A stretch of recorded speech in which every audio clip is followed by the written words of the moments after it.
My body, my body, my body, my body. Hello and welcome to Girls Who Came to Sugar Bakers, where nerds and platonic life partners Erin and Leslie watch episodes of Designing Women, then recap, review, and share other fun things related to the show. I'm Leslie. And I'm Erin. What's up? I almost did like a countdown for you just then. I didn't have to, but I was going to give Leslie like a signal to start.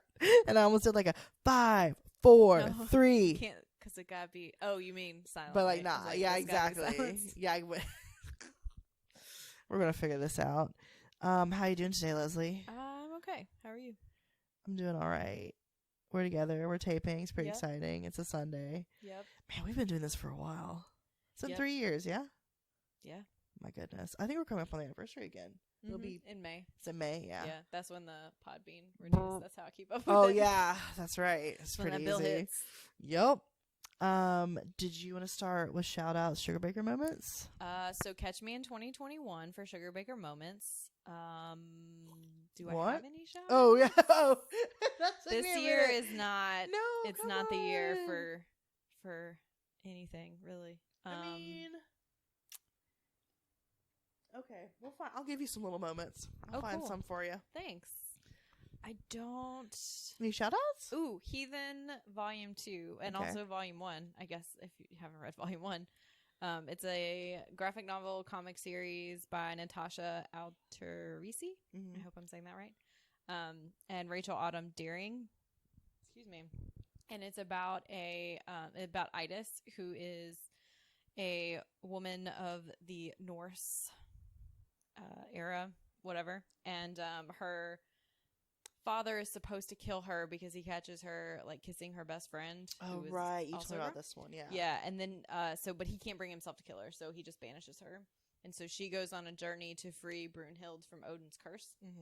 And she does, but then she finds out that that's really just the beginning of everything. Like it's not, that was her end goal, and she does it, and then she's like, now what? And then there's all this other stuff. There is going to be a Volume 3. I don't think it's finished yet, so it will be quite the long wait. But Volume 2 was excellent. Oh. Yeah. How about you? Moment or shout outs or both? Really enjoyed seeing Birds of Prey with you today. It was so good. It was so good. I think today will be my little Sugar job, Baker DC. moment because let's just say our moments together are always Sugar Baker moments. But Yep. I woke up this morning and I was reading Tank Girl goes to World War II or something like that. I don't remember what it is. It's the volume where she's like in World War II. I started that this morning, and then I was trying to decide like what to wear, and I was either going to wear our taping shirt, our unofficial taping shirt, the cookout t-shirt, which was what I was reaching for, and then I felt this one, and so I'm wearing Anything You Can Do I Can Do Bleeding shirt, which shirt. I do not on hand. I'll get it for the notes. I do not on hand have the information about the artist and like the story behind it. I think it's really cool that it was originally from an art exhibition about like yay pro women's. So that was what I was wearing today after like starting with like some like feminist reading in the morning and like some wearing this and then going to see Birds of Prey, and like I loved it. I'm probably gonna go again on Tuesday. On my day off. I thought it was so good. I was feeling it. It was great. I even loved the bad dudes. Well, because I love Hugh McGregor so much till the day I die is what I said at the end of the movie. I was like, I'll love him till the day I die, because he was one of my first crushes when I was like 14, like when I was like, becoming like closer to like adult age, I guess, whatever, teenager, when you're kind of, your crushes can be a little bit more mature. So like, yeah, I did watch like The Pillow Book and like Train Spotting and all these things when I was a teenager because I had a crush on him, and I think it helped open me up. So yeah, I thought that was so fun, and the people it was definitely like knock you over the head with her mallet, like pro women. Yes. And I enjoyed that. Same.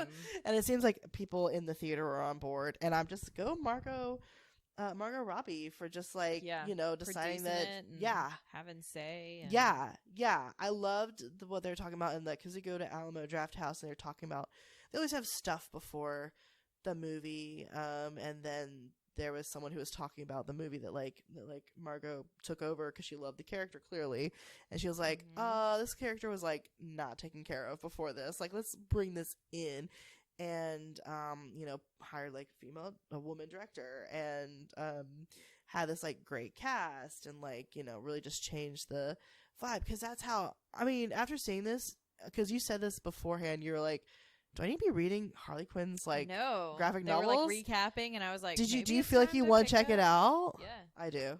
I knew about like the Poison Ivy stuff and like that kind of thing because the internet, but I didn't really know enough about her story, and also that she just she came from the animated series first. I did not understand that. Not come straight from the comics. Yeah, because I remembered her from the animated series. Anyway, so I think that was really fun. But yeah, so I think that's my moment, is hanging out with you, drinking a fancy root beer, watching Birds of Prey, wearing my anything you can do, I can do bleeding shirt, reading Tank Girl first thing in the morning, where they're trying to teach the silly men in the war how to actually win it. They were making a mess, of course, as I love about it. Always winking at the camera. Okay, so do you want me to talk about what we watched this week? Yeah, what did we watch this week? Okay, so this week we saw season 6, episode 17, titled Mamed. I love that. That's so good. First aired February 3rd, 1992, and TV Guide reads, a Broadway has-been vows to make Julia rue the day that she stole the role of Mame from her in Anthony's community theater production. Oh, funny. Jeff is played by Sean Ryan. Who was Jeff? Who is Jeff? I don't know, but Jeff is. He's the first person that's listed from TV Guide. Jeff. Former roommate of mine. I don't know who Jeff was. Is he like one of the like ADs? He's gotta be one. Or yeah. Like you would think Ivy would be. Yes, exactly. Like, she seems like the guest star to me. However, I don't, maybe. That's what I expected. That's why I was reading it. Let me just make sure she's not listed. Nope, and then it goes to Julia and Anthony. Okay. So, if you say so, everybody. All right. Leslie, what did we watch this week? This episode is nuts. Yeah. So we start at Sugar Baker's as per usual. Mm-hmm. Julia comes downstairs, and Anthony has been at the little theater. He's on his way, but he's running late. And Carlene asks what they're working on, and Allison tells Mary Jo to, like, Carlene is doing something, and like Mary Jo's like, oh, what are you doing? And then Allison's like, leave her alone. She's studying. Don't even look at her. That was so funny. And Carlene's not actually studying. She shares that she's working on greeting cards, and she's making them to have more spending money for college. Uh-huh. And Allison says, well, you never learn. If you need a few extra dollars, just come to my house and do odd jobs. What? Well, you never learn that I'm just you never learn money bags. Yeah, and you have to like work for it. Oof. Carlene says that she thinks that this might lead to her being wealthy and famous, and she doesn't think that washing out Allison's pantyhose and socks is going to lead to anything, because she's right, it won't. And Mary Jo says, you may be onto something there, with the greeting cards, obviously, not the washing out. No. And she says the greeting card business is really booming. Over the holidays, she saw that they even had a Christmas card to give to your dog. Of course, bringing Brownie back into it again. Back into, I want to meet this dog. Never meet this dog. It's never going to show up. Can you believe someone would give a Christmas card to their dog? I'd never do that. I think a handwritten card is so much more personal. Yeah, for something they can read. Yep. And so Allison's like, you probably did write your dog a note. You probably gave him a Christmas present too. And Mary Jo's like, as a matter of fact, I did. I gave him a big bag of Chewy Bones. Like, that's what you do. That's what you do. That's like, Allison's acting as if that weren't perfectly normal. People do that all the time. And she says, I think that was only because I was feeling guilty for having him fixed over Thanksgiving. Oh my. And Carlene's like, see, that's exactly the greeting card industry needs. Like, that's why I'm going to be a big success. I'm going to have a card that dealt with just that exact situation. It would say, so you just had your dog neutered. And then inside it would say, I know you're feeling blue, but it was the right thing to do. You went in and had him fixed. Now his private parts are nixed. I'm so glad you captured that. That was so funny. I was like, wow, she just did that on the spur of the moment? Yep. I don't think she did. And then she says, it's going to be better because I just made that up on the spot. Uh-huh. And she's like, what do you think, Julia? And Julia says, what do I you like think, how Sonny? You just said, what do you think, Julia? And Sonny went, meow. What do you think, Sonny? I don't think the mic picked that up, but that was happy. Little weirdo. Okay. And Julia says, I'm stunned. And Carlene says, now his private parts are nixed. I don't know where it comes from. It's just a gift. Yeah. I've got another one, too, for, like, people who get seasick and are going on vacation. Oh, no. So it's a Bon Voyage people who card for people who get motion sickness. And she says, just a little note before you get on the boat. To say before you leave, have a good time while you heave. Uh-huh. Oh, my God. Luckily, we're saved by Anthony here. He comes in. He's very excited to announce he's going to direct the next little theater production. And Allison's like, you a director? And he says, she is awful. she's to the him. worst. She is awful. The worst. And Anthony says, yes, for your information, I have directed plays before. During my unfortunate incarceration, I led the Cell Block B to much acclaimed production of Gigi. And it ran for 3 weeks. It would have run longer if Gigi had not stabbed her leading man while he was singing Thank Heaven for Little Girls. Now, him talking about that, and then I was then stuck that this was still a prison production. Oh, yeah. I heard him say it was a little theater, but then I was like, he is doing this prison production. And then so whenever he talks about, what is her name? The woman, Ivy. Freaking, I couldn't decide. Ivy Winters. Yeah. Whenever he talks about Ivy, I was like, why is this woman coming into jail to like do this play? Like before we actually go. Yeah. I got lost somewhere. Anyway. And then Julia wonders how he's going to swing it between work and law school and all of this other stuff. And he says, oh, this is just fun and it's goofing around. Like only Ivy McBride takes it seriously. Huh. She's supposedly the producer, but actually she's a tough-talking, hard-drinking, used-to-be Broadway actress. Mm-hmm. And they let her star in everything. And he was like, she was wonderful in Streetcar Named Desire as Stanley Kowalski. Womp womp. What? And Allison says, well, I happen to be something of a theater historian. I've never heard of her. What's she done? A couple of walk-ons? Oh, I got it. She's a dilettante who says she had a career, then comes back here to lord it over everyone else. I just hate people like that. I love that. That was so good. They're and so then, of stupid. course, everyone laughs because she's talking about Because she taught herself, yes. And Anthony says he needs the three of them to audition, speaking to Julia, Mary Jo, and Carlene. Not addressing Allison at all. No. And Allison's like, oh, thank you for asking. And he's Nope. like, I didn't ask you. Nope. And she's like, oh, I don't do community theater. Well, good thing you weren't asked. Wow. Good thing he didn't ask you. I don't think she does any theater. Come no, on. she doesn't. No. And then they're like, oh, I don't know. And Anthony brings up the fact that Julia and Mary Jo were excellent in Whatever Happened to Baby Jane. Yes. And Julia's like, oh, I don't know. And Carlene's like, I think it sounds fun. And Mary Jo's like, of course I'll be there. She's a good friend. And then they're going to try to convince Julia. And Anthony tells Julia it's Mamed. And she'll have a wonderful time as long as she stays away from Ivy. And Anthony, to try, like, Julie's like, I don't know. And she starts walking up the stairs. And so Anthony starts singing Mamed. Mm-hmm. And then everyone else joins in. And they finally get her to come back downstairs and, like, join in with them singing. I like the movie of Mamed. Have you seen it? I don't know. I may have seen it when I was, I know the music. Oh. But I may have seen it when I was little. I saw a lot of stuff on AMC, like, between the ages of, like, 8 and 11. And I don't remember a lot of it. I remember me and my brother watching it like over a Christmas one time. We're like, oh, that was actually way better than like I was expecting for some reason. Yeah. It was like not that it was way better, but that like it wasn't just depressing. Like it actually was like good. So I was pretty excited by this. And then we cut to the theater, and Carlene is talking to Ivy. That's our introduction to her. And she's just telling the story, and Carlene has, like, no clue what she's talking about.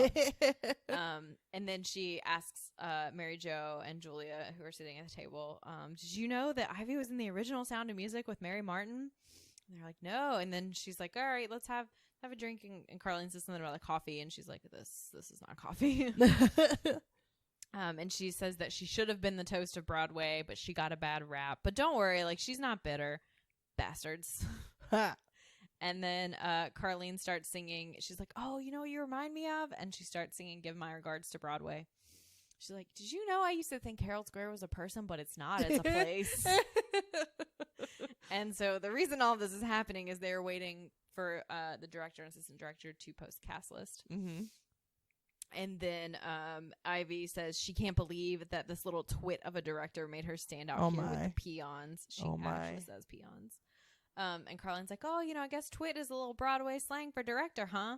And Ivy's like, that's right, honey. And then Anthony comes out, asks Ivy to go in to talk to the assistant director while he stays out of the office with everyone else. Yep. And Ivy's like, oh, my public is calling. Oh, my. And then he's like, send her in there, whatever. Mary Jo, you got a part. You are Mame's homely assistant. Uh-huh. Carlene is in the chorus. And Julia, of course, has been cast as Mame. There's been no contest. So he sent Ivy in there to offer her the role of Mame's foul-mouthed, hard-drinking friend. Yeah, sounds perfect for her. Yeah, sounds great. And then we cut to rehearsals. And they're supposed to be rehearsing Bosom Buddies. Anthony is trying to coax them to do it like fun bitchy and not scary bitchy because they're just being bitches to each other. They just are mad at each other. And Ivy says, where I come from, bitchy is bitchy. And they try it again and they sing it. At this point, and we're not even done yet. At this point, my question was, what did Dixie have to say in order to get this episode? Like, how many rants did Julia go on before this for a director to promise her this episode? Because it's a musical. Mame is a musical. There's so much singing. I bet this is the Anita Hill connection or something like that. Probably. That episode, she probably had to say a lot. Yeah. She didn't want to. So they get interrupted, and Ivy says, damn, Julie, you have big feet. And there's a lot of cussing I've also noticed in this episode, which is not usual. They don't cuss a lot. I don't dislike it. It's fine. It's just like a little different. And I guess that's the introduction of Ivy. Like she's hard drinking, cussing, fast talking, whatever.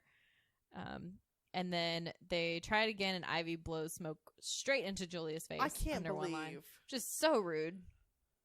And she's like, oh, I think that's a funny ad lib. We should just leave it in. And Julia's like, it's not in the script. And Ivy's like, well, I'm the producer. And then Julia is like, okay, and puts her cigarette out in Ivy's coffee. And then Ivy storms out. Why did you? Oh, because it wasn't coffee. It might be coffee, but it definitely has liquor in it. She did quote fingers for coffee. I was like, why did you do that? Oh, there may be coffee, but it's definitely spiked. I hope it wasn't alcohol in there, because wouldn't it like catch on fire with a cigarette in it? I mean, I guess if it's probably not. I don't know. Erin. If it's just a little like shot in her coffee, it's probably fine. It's probably not what happens. I'm like thinking it's gonna be like a flamethrower happening. I'm like, what's going on? Anyway. And then Julia tells Anthony that the show is in real trouble. Like they've been rehearsing this for days and haven't even gone through the scene once. And Julia says she's restrained herself in the face of her gin-soaked harangues and has reached her limit. If something isn't done, Julie is not going to be responsible. She's going to hog tie that woman and drag her into the Betty Ford Clinic herself. And Anthony's like, well, I'm glad you feel that way because I need someone who realizes that and is forceful enough to stand up to her. And Julia says, what are you saying? And Anthony says, I'm saying congratulations, you're our new producer. And then like commercial goes here. And then we cut back to Sugar Bakers. And Allison asks if the impresario is going to work today. And Mary Jo points out how absorbed Julia is in Mame. And she says casting her was like calling in General Patton to run the scout troops. Oh, my. Julia's lost her mind. Yeah. Is the translation here. She's gotten completely lost in this play. Yeah. And she says, come to think of it, I think that you and I better run our lines at lunch talking to Carlene. And Carlene's really excited about that. She's like, I only have 6. How many do you have? Weird. Mary Jo's like, I don't know. I haven't counted them. And Carlene's like, are you kidding me? That's the first thing I did. I didn't count long. She's like, it didn't take long either. 1, 2, 3, 4, 5, 6. That's how long it took. Why? That's ridiculous. And then she offers to count Mary Jo's lines, and she's like, I bet you got over 80. And Mary Jo's like, actually, it's 104. Whoa. See, she knew it. She counted. And Allison says that she may have some tips for Carlene's lines. And Carlene gets super excited. And she's like, okay. And she's like, go ahead. And Carlene does this thing where she like really prepares. And then she says, how are you doing? Yeah. Oh, she's so cute. And then Allison's like, okay, that's your line. Here's all the ways you can do that. And then she does like all the different emphasis on the line. I made a video of it. You did. Yeah. It's got a little surprise at the end.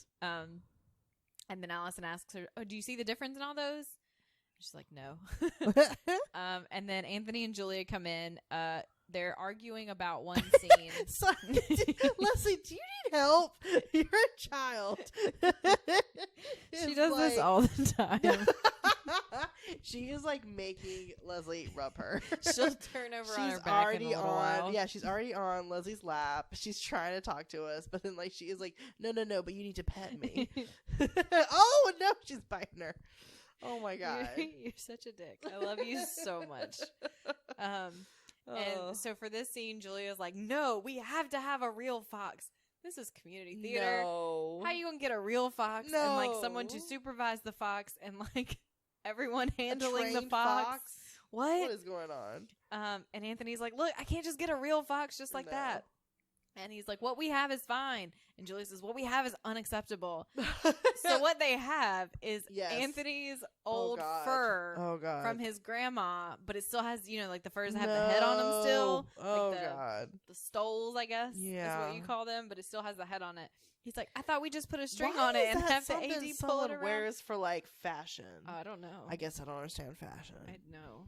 I don't think people do it anymore. Oh, God. I think it went out of fashion like a long time ago. Oh, me. Oof. It's like, I want to get the assistant director to put it, or the stage manager to put a string on it and pull it around like woo woo woo woo. Yeah, no. I think that's mighty fun. Nope. Julia's like, I think it's mighty stupid. And she asked if Carlene got the print of the newspaper advertisement back yet, and she's like, it's in the mailbox. You know, I'll go get it. And Julia's like, no, I'll go get it. And she goes outside. And as she's going, she says that they need Mary Jo at the theater in full costume and makeup check for tonight. Mm-hmm. Mary Jo's like, here we go again with the dog and this flea dip. She's like, well, I was going to give the dog a flea dip, and it can't really wait. I thought of you when that happened. Every time. Like, she's going to say something. She's going to say something about a flea dip and her dog that we've never seen. So weird. And Julia's like, oh, it's fine. I understand if you can't make it. Uh-oh. You'll just have to play the role without makeup. Oh, my. Like, really? Really? Wow.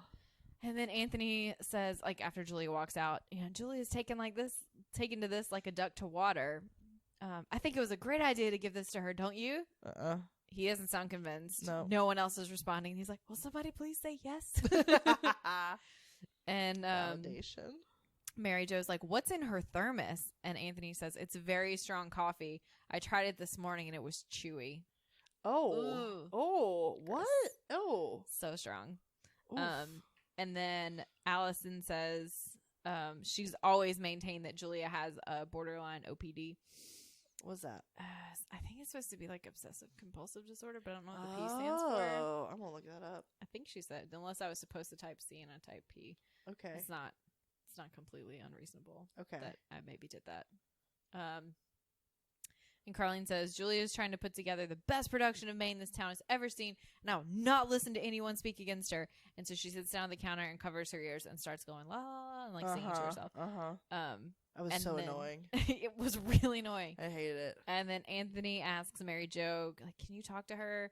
And Mary Jo's like, nope, you're the director. You do it. I've got a dog to dip. And Allison's like, you put someone in charge who knows nothing about the theater. Like, she means well, but she's never lived in New York. When you live in New York, you get to know actors. This whole thing. Waited on by actors. I've had them deliver things to me. I've stepped over them in the gutter. And then she finally tells Carlene enough with like her singing. Unfortunately, I do sound like that. Apparently. Do you? I was sharing with a newish coworker about like some interactions I've had in my life or whatever, and then she thinks I'm like friends with actors. I was like, no, it's just what happens sometimes in like New York and LA and whatever. You just end like up in the same spots, but it's not like you're not like you don't like get coffee with them. No, and I'm not interested in that. I'm just interested in having my friends that are my friends. But when Allison was saying this, I was like, that's probably what I sound like to my coworker. I was joking. I was like, I love Josh Gates from Exhibition Unknown. And I was like, this is my best friend, Josh Gates. And then like she thought I was being serious. Oh. Apparently, because of other stories I've told her. So I was like, I don't think you sound like that. I'm Allison. No, I don't. I think she just didn't pick up on like the conversational cues. Yes, you're right. I think that's what happened. Okay. Hi, darling. Do you need some help? No, she's fine. Okay. And then Julia comes back in and asks Carlene if she proofread the ad, and she's like, nope. Yeah, she's like, it says Mamed. I think this is the best named episode in like recent history. It really is. I love it. It makes so much sense. And she's like fussing at Carlene, and she's very angry, and she's like, well, I'm gonna go straighten out this mess. And spoilers for like the header gif of this week. It's this, and she's like, heads are gonna roll, and like slams the door. Okay. And then Carlene says, if anyone wants to say anything bad about Julia, I might be able to bring myself to listen now. And then we cut to opening night, and Julia as Mame, 18 exclamation points. Wow. That's my only note. So much. There. Yeah. It's a lot. It's amazing. Was Mame supposed to be an over-the-top character? I thought so. Okay. I don't know. I don't remember that. But that's why I was like, what's happening to these feathers? Or just sequins? like, like ostentatious. And, yeah. I don't know. Ivy isn't here yet, and Julie's like, I need to know as soon as she gets here. Like, she's running late. Mary Jo comes up and asks if she looks okay. She's wearing Harry Potter glasses and a giant cardigan. Mm-hmm. She asks Julia if that's homely enough for her. And then Julia wipes off her lipstick and then walks away. So rude. This bit of her being the homely assistant is why I turned to you, and I was like, I love a homely Amy. Is Amy Adams? It is Adams. I was just for a second I thought I said her name wrong before. I was like, I love a homely Amy Adams because she is in the woman in the window, whatever. And I was like, that is such a offensive probably term to say, like a homely woman, but that I got it from this stupid episode. How they describe Mary Jo with her giant sweater. She looks adorable. Yeah. And then Mary Jo says to Anthony, have you talked to her yet? And Julia asks the kid, like the kid playing the kid in Mame. I don't know his name. The kid. No, I don't know. She's like, did you glue your tooth back in? And he says yes. And she's like, good. If it falls out again, just swallow it. I promise you the tooth fairy will still come. Oh. Wow. That's gross. And then she calls for the chorus to rehearse again, and Carlene comes out, and Julia's like putting her hairpiece on, and Carlene's like, I made you a card, and she's like really excited about it, and she worked really hard on it. Yeah. She's super proud of it. And Julia's like, yeah, I'll read it later, whatever. And then Allison comes in, and she goes up to Carlene, and she's like, I want to give you some advice. This is what my acting coach at Wellesley used to say to me. I've given you the benefit of my knowledge, and you have chosen not to use it. Now go out there and save your own skin. Oh, my.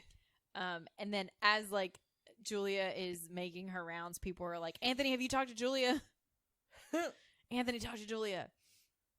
And then Anthony asks her if she has seen The Exorcist. You know, when the innocent young girl is possessed by Satan. Mm-hmm. She's like, you got to give this to me in a nutshell. I don't have any time. And he's like, okay, in a nutshell, you have turned into Ivy McBride. Mm-hmm. And Julie's like, that's ridiculous. I've worked my hindquarters off for this place. I'm the only one who has done anything. No one else is making any sacrifices. And Anthony's like, look, this is not a professional production. This is community theater. Calm down. And Julia's like, I'm just trying to make sure we don't go out there and make fools of ourselves. And Anthony's like, oh, we've done that before. People love it. Julia's like, well, that's not the kind of theater that interests me. Frankly, you have to have some young twit of a director, or, you know, she calls him a young twit of a director and sounds exactly like Ivy. And then Anthony's like, back, Ivy, back. And he makes a sign of the cross, like she's really like possessed by a demon. Yep. And then Ivy comes in and she is sloshed. Like she can't even stand. She is making a mess. And she's not in costume. Nope. And Allison like is near her and she's like, whoo, nobody light a match or we'll all go up in flames. And then Julie is like, you know, she's got to go on stage and make her entrance. And they're like, go, we'll take care of this. And Allison's like, the show must go on, and she starts directing everybody to try and make up Ivy or whatever, and they're going to try to get her together. Yeah. And so Julia, at the end of her number before the bosom buddies scene, she like stops and tells the audience, she's like, you know, tonight, like, Ivy McBride has taken ill, so our show, and then Anthony comes out in drag. Yep. Oh, he looks so good. And they do bosom buddies together. And there's adorable. A video. I'm not going to describe it. Just go to our YouTube and watch the video. Oh, I haven't watched it yet. We have a video of it. It's very beautiful. Cute. And then Allison's like, well, we didn't have any choice. Like, we didn't have anybody else to do the part. Man, he's got great legs. Yeah. And then they finish, and then Anthony does a little pose at the end. Yeah. And then we go to the credits. Can I say one thing? It's like a toe on a soapbox. I like the way that they handled him dressing up as her at the end. It wasn't really like a big joke or big No. ridiculous or anything like that. He was stepping up. Because He was stepping he was up. the only one who could do it. Yeah, because I feel like we're gonna look. Well, maybe not we. Me, I, probably you are gonna like hopefully as a generation or whatever. People are gonna look back at comedic drag the same way they look back at like brown, yellow, blackface. Right. You know what I mean? Like I Yeah. think eventually people are gonna feel that way about it. Yeah. So Probably. that's why I was like, okay, this was handled like more chill. Yeah. Like- the point was not him being in drag. The Yeah. point is he put on the costume and he did the role because he loves Julia, even though she's been a dick this whole episode. Yes, Anthony is the heart and soul of this show. He really is. He really is. I mean, he is always like taken for granted, Yep. made a joke of, whatever. But like, but he's, but he himself even talks about that. Yeah. You know, and the women still are take care of him or whatever. But it's like I don't know.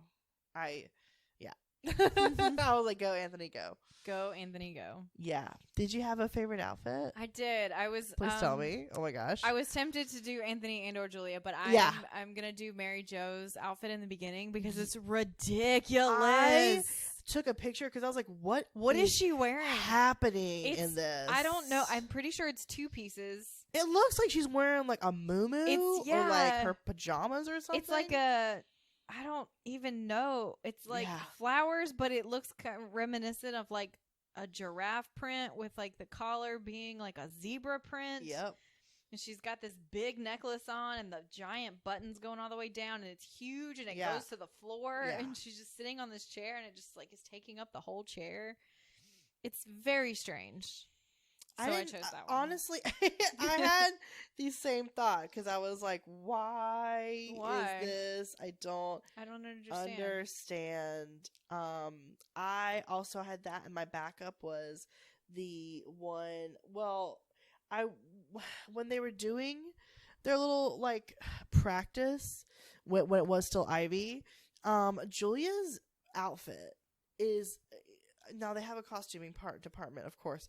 But her outfit is more thought through than anything I've ever done in my life. Yep. She has got everything matches, like the scarf Mm-hmm. matches how like brings out all the colors of her ankle warmers Yep. and her leggings and her oversized blousey shirt. But then look over at Ivy. She's the same Yep. dang way. She has got this Coordinated. like duster that pulls out all the colors of her pants and her shirt and her scarf. And I was like, and her earrings even. I'm like, I have never thought about anything as much as Nope. this whole outfit. Nope.